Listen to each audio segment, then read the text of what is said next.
Hello everyone, Michael Mechanical here, and today's going to be a pretty important update, I guess. So, I've been running some numbers and I've been running some things. Um, there's a lot to talk about.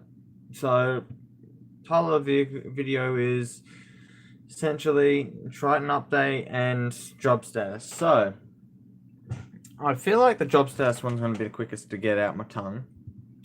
So, as you all know, I'm a quarry driver, and the Triton does a lot of running around doing quarry work. As of the 21st of next month, I will no longer be a quarry driver. In fact, I will probably be jobless, and that is due to my resignation from my position as a quarry driver. The reason being is essentially, let's just say there's some industry scary stuff going on, and my nerves can't handle some of the stuff that's happening and been happening. One day there's nice people that you have told you how to do things. The next day they're, different, like completely different people. And what's scary about it is the fact is apparently they have reason to be. They don't know.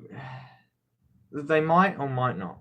But I felt like they were setting me up to fail, and that's one of the reasons I don't want to be a part of the industry anymore, because I know my worth, I'm pretty valuable, and I want to actually prove I've got that value by doing other things.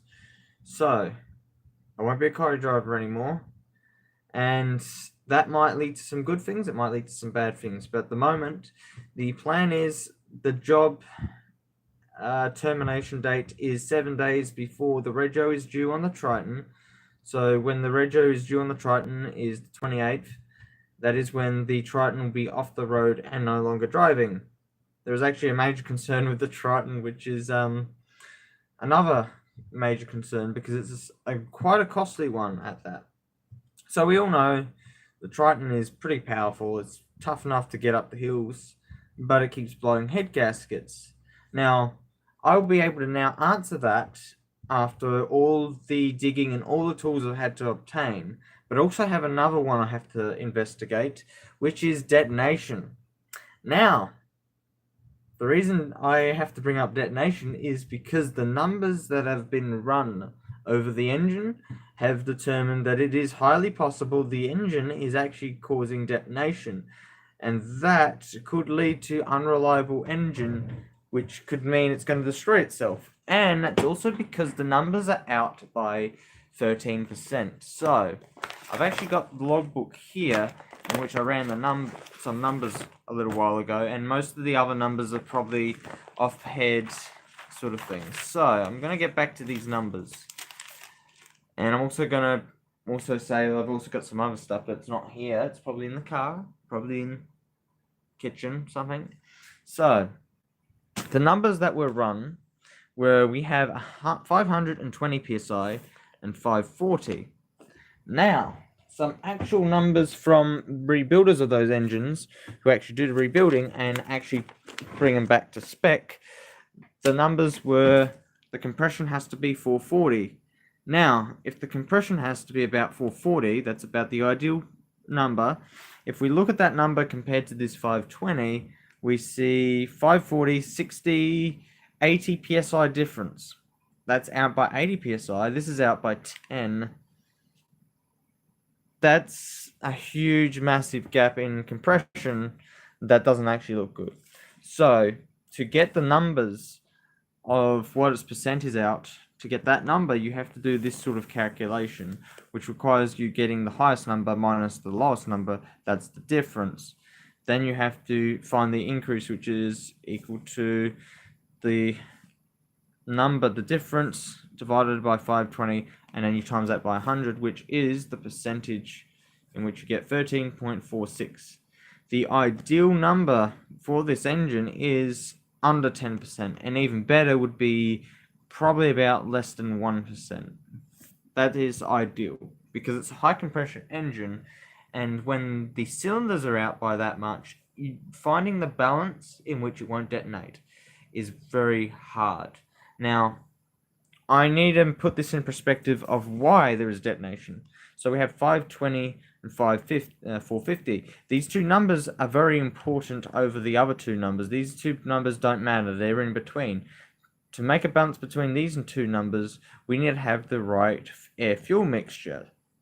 Now, this was done a little bit of digging today on the detonation thing, because I heard a little bit of it today. It's like a massive steel hammering sort of noise that when I backed off the gas, it just went bang.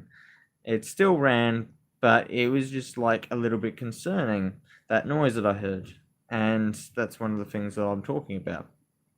So in the 520 pot, we have a huge compression ratio, and I don't know what the compression ratio would be, but it would get the same amount of fuel as the 450.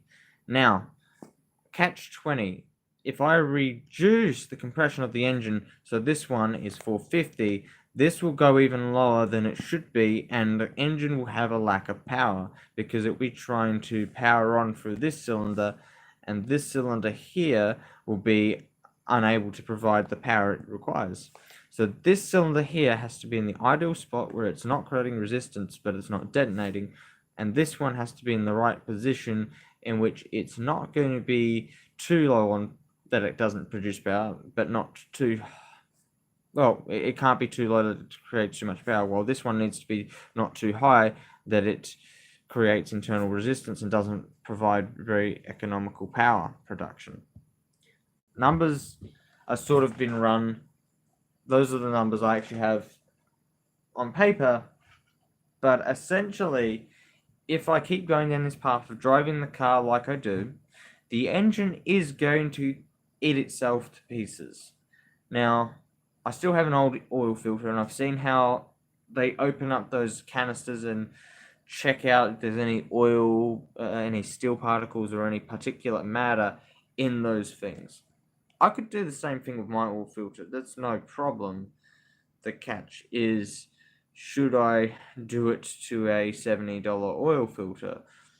Or should I know that this isn't going to provide me much evidence? It's probably going to provide me some, but the best thing I could do with the oil is probably just pull some out and just send it out to get a test, and that's an expense of its own, like $100 apparently. From what I understand about my vehicle, the best thing I can do for it right now is take it off the road, save up the money, and rebuild it. Now, I've got two ways of doing this. There's the cheap option and there's the expensive option. The cheap option is I take it to an engine prepper or reconditioner. I get the engine line board and have all the parts that I need for reassembly bought, like the pistons, the pin for the piston. It's also, I think, called connecting rod. No, that's the con rod. It's not. You don't get the con rods with the pistons. You just get the pin for the piston head. You get sometimes the head gaskets. Yeah, that sort of thing. As another catch-20 of that, even if I go down this path, there's one more thing I have to do. I have to make a decision between another two options. There's 4 things that could possibly happen. When I rebuild the engine, I have to make a decision. Am I going to get a copper head gasket made up to decrease compression in the engine, or am I going to use a stock gasket and get another head for my engine? Because the problem with my engine is it's running high compression. Its head has been machined a couple times too many, I guess, and I've spent about $1,000 on that head. It also comes off a Hyundai. I've been advised change the head. Everyone's telling me change the head on that thing and she'll be good. But that's actually a lie. If they don't consider these numbers and how changing a head is also going to decrease power, it's not going to solve anything. There's still going to be that underlying problem which we have to resolve through rebuilding the entire engine. So we have to make a few options. We either line bore the cylinders and prep them for new pistons, or we go back to stock standard, reline the cylinders and put in new pistons with the new liners. That's the long way of doing the tasks, but if I want to do it the right one or two ways, they're both right. Knowing that number, that gap between cylinders is so critical, and there's so much surface area there. I like the idea of putting in new liners, not in decreasing the liner thickness, because those liners aren't very thick, and by making them thinner, you're just compromising your engine to the potential of the bore, cracking. It's not got that integrity that it otherwise would have if it were essentially the same size and to factory specifications. You can line hone them and then put in new pistons. My dad's done that with his engine. We haven't run it yet. It's still in the process of being rebuilt.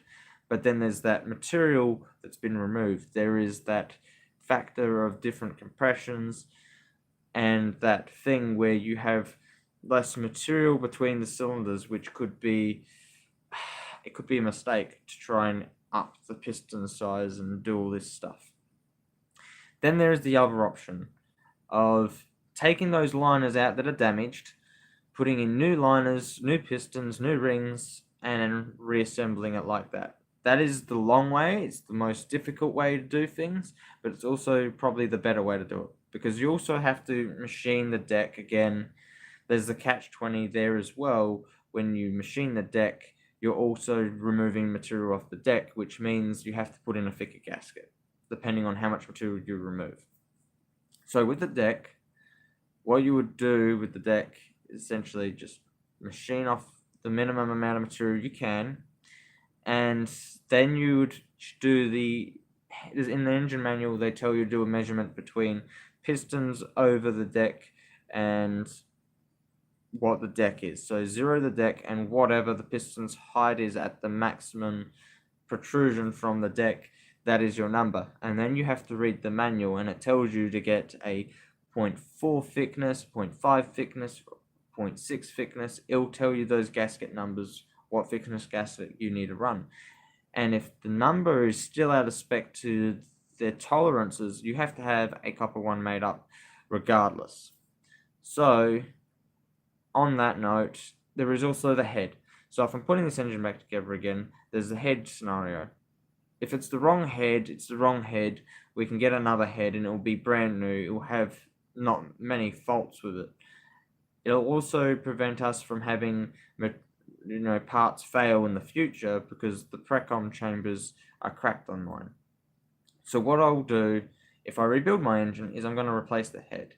This is going to come down to about $3,000 just to rebuild my engine on my own, because the new head's going to cost about $1,000. The engine to be remachined and all the stuff needed to be done is going to be about $1,000, and then the parts are going to be about $1,000. It's not cheap, and there was no way I was going to save up $3,000 with the job I've currently got. So we got some good news. The only good news I can give you is when the Triton does go off the road, all the expenses are going to be removed from the vehicle. There is no insurance. There's going to be no rego. It's going to be put somewhere safe. It's going to be locked down that people can't try to steal it, because I don't want it getting stolen. That's happening a lot in my area. People are stealing cars left, right, and center. I got crap scared yesterday. The police pulled me over, and I'm just walking with my bags, literally that bag there on the ground. If I'm not showing you properly, it's this big Costco bag, and my backpack with a laptop in it, literally that laptop there. And they literally pull up alongside me, low lights flashing on, nothing. And I just got scared. I was like, oh my God, I feel like someone's going to try and mug me. So I had a bad reaction. So lucky I didn't do nothing silly, but I had this. And it looks harmless, and which is a good thing. It looks harmless. But it is not harmless if I did use it in any way. So I decided, you know what I'm going to do? I'm going to get a bag with a key to it, and I'm going to put this in the bag with the key. Then there is much lower chance that I'm ever going to do that again, because I do not want to get myself in trouble. It's just a stupid reaction, and I did find bags on the internet. Essentially, that is a utility knife that in certain scenarios, if you use it It's a tool until used to threaten or be used as a weapon, and that's what I don't want to do, especially around the police. I don't want to do that, but it was just a reaction. It was how scared I suddenly got because of, car, no lights, no nothing, just comes rolling up beside me. Felt like I was about to get mugged. Literally felt that way. And so I went into a self-defense sort of mode, even though it's sort of offensive as well. But at the same time, as soon as they turn on their lights, I was like, okay, I'll put these back in my bag.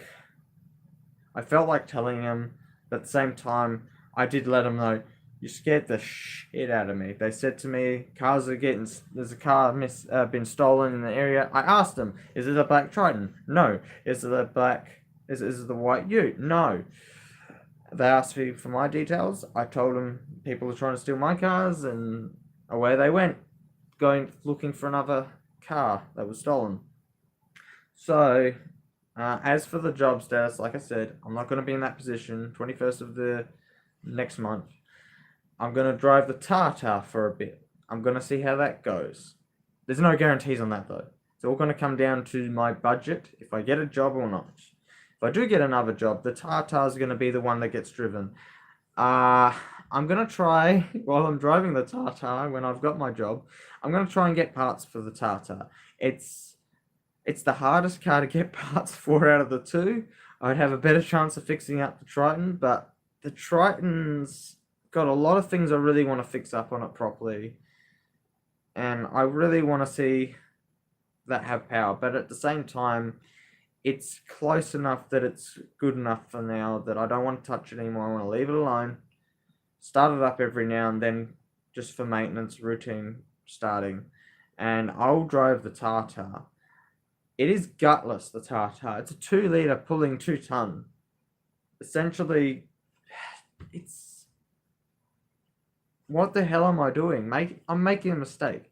I'm taking the best car I've got off the road for something that costs more to register, probably costs more in insurance, weighs more, and is much more gutless. But I can tell you one thing about the Tata. It'll be cheaper to run in petrol-wise, so I can go further with less expenses.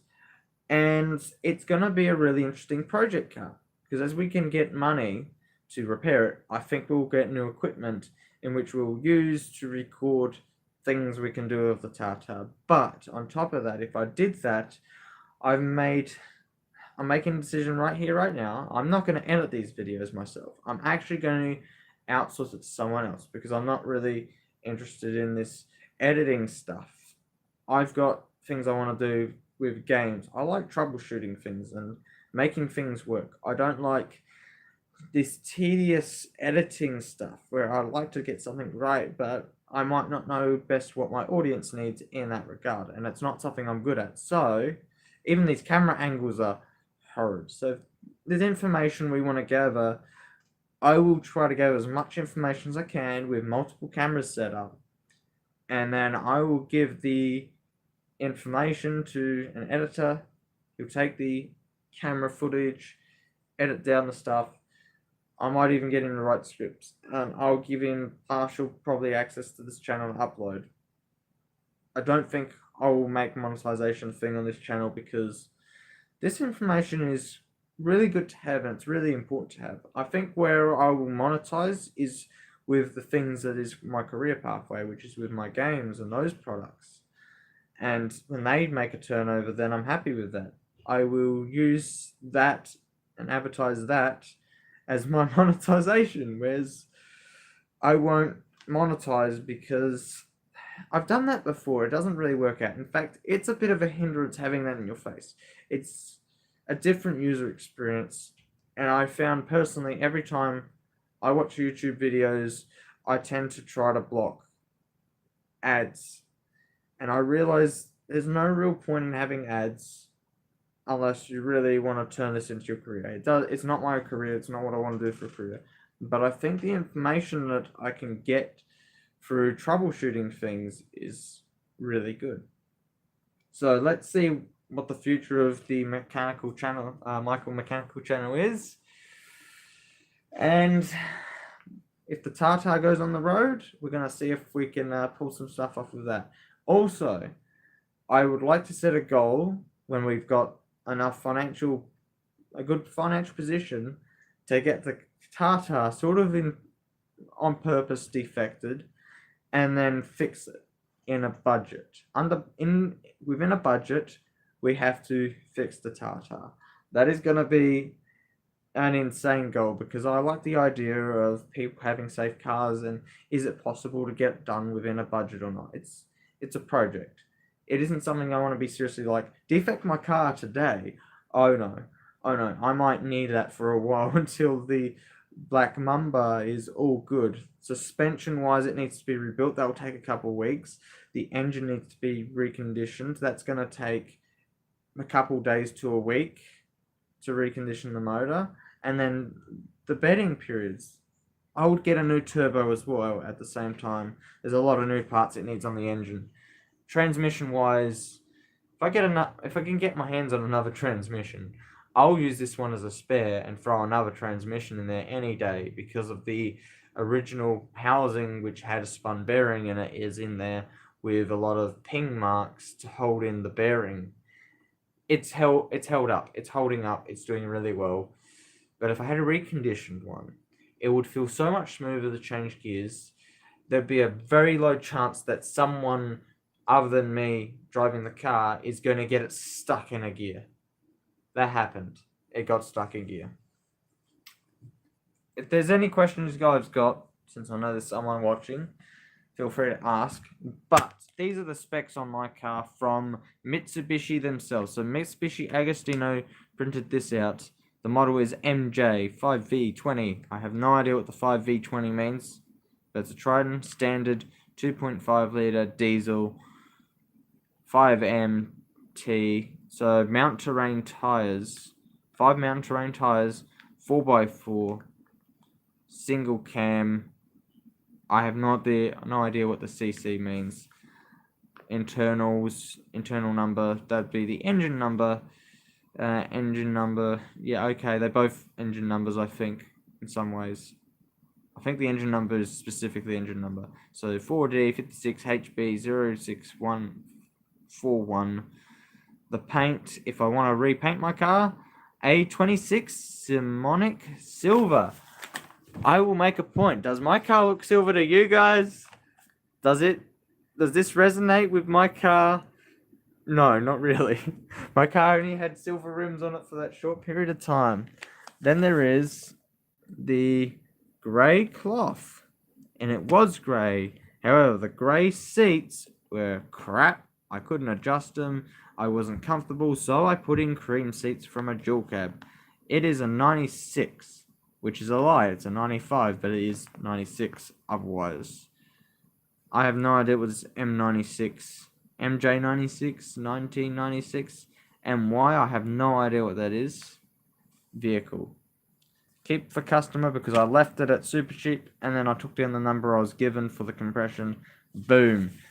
And if we can all agree, these compressions down here for number 1, 2, 3, 4 are definitely out of spec to what is expected of the engine. Personal thoughts. I think the compression will be okay at 455, meaning there's only one cylinder within spec. According to that, 455 is the target compression. If I can hit it dead on that mark, I'm good to go. I can drive any day, anywhere across all cylinders. But if not all cylinders are synchronously about the same compression or exactly identical, like they are now, I'm going to struggle to get up hills and struggle to get the up and go. And I'm going to struggle to get the most out of my turbo power because whenever the turbo kicks in, I've noticed today, the car's got more power without the turbo. As soon as the turbo kicks in, it blows the head gasket. The compression's just going straight into the water and pushing the water out. That's the problem with the car. So, if you guys understand that, that's really cool. Otherwise, essentially, what it means is, if I want to keep power in the car, if I don't want it reducing itself in power to the point it's going to destroy the bottom ends, I will want to stop driving it like I need it for work. I need to drive it like it's I'm cruising here. I'm cruising from A to B and I'm doing only 20 kilometers a day. Not this 200 kilometers to 300 kilometers a day thing. Anyway, guys, I gotta let you go. I gotta get ready for bed so I can go to work tomorrow. We'll see what happens in the near future. Thank you for watching. I am sorry my videos go so long. I like to ramble. It's time to go. Thank you very much. Not silver. What do you mean not silver? You don't like silver? I think the car needs to be silver. What do you think? The silver black Mamba. That doesn't work. Silver Mamba. Yeah, because then the rims will match the color of the cab. I think, if I'm honest, this is the best picture I've ever gotten of the car, and its last days. White stripe down the middle. Yeah, I have the silver stripes. They are subtle, and they've got that nice offset. Like you can see the nice offset. The bottom ones are outside and the top ones are inside. It doesn't look like a ballerina there.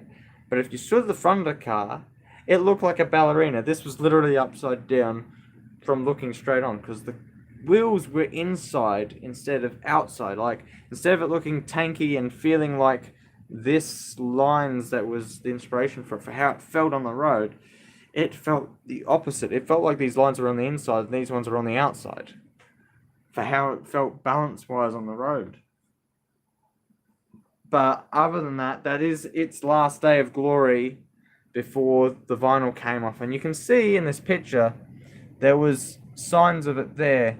It was the best there because it had the, when I was on my P's, I had the P plate on there. And you can see the discoloration across the hood. And whereas you look at the side panel here, this one looks pretty nice and neat. The color is nice and reflective. It looks really good condition. And then you look at the bull bar, you can see the damage there from the previous ownership. I tried to bog that up and fix it, but I didn't do a very good job of that.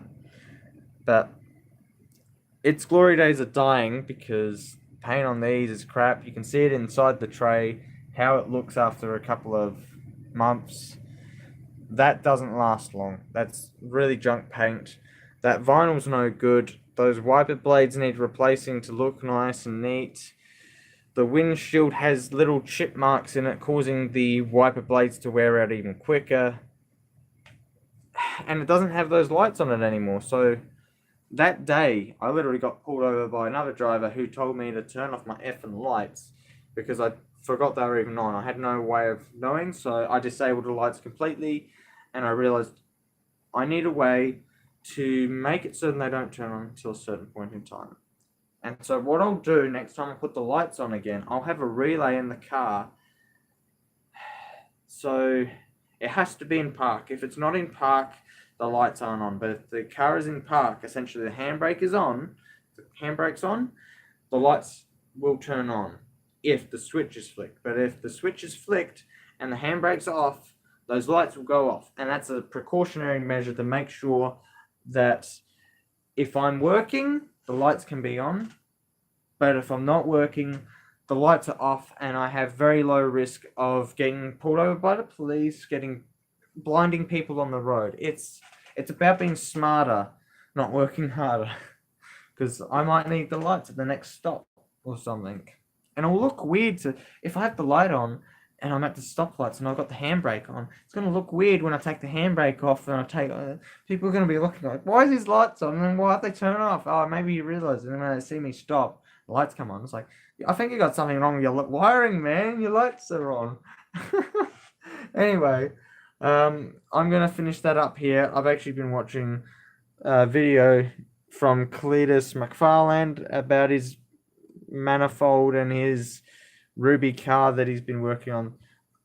That stuff's cool because they've done a lot of work on their car, and to know how far it's come, how far it's going is really cool.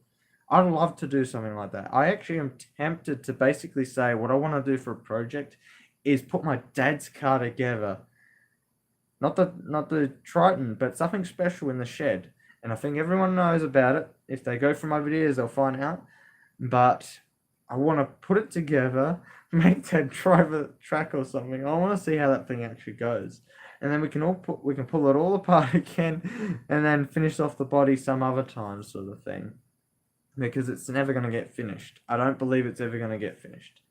But anyway, there's not high chance of that happening. I'm going to leave it now. It's time to go to bed. I literally have to be strict on this now. Thank you for watching. I'll see you on another video another day. But the Triton's going to go off the road by the 28th. And the Tartar's going to take its place, essentially. Or maybe. There's no guarantees either car is going to take its place. It might even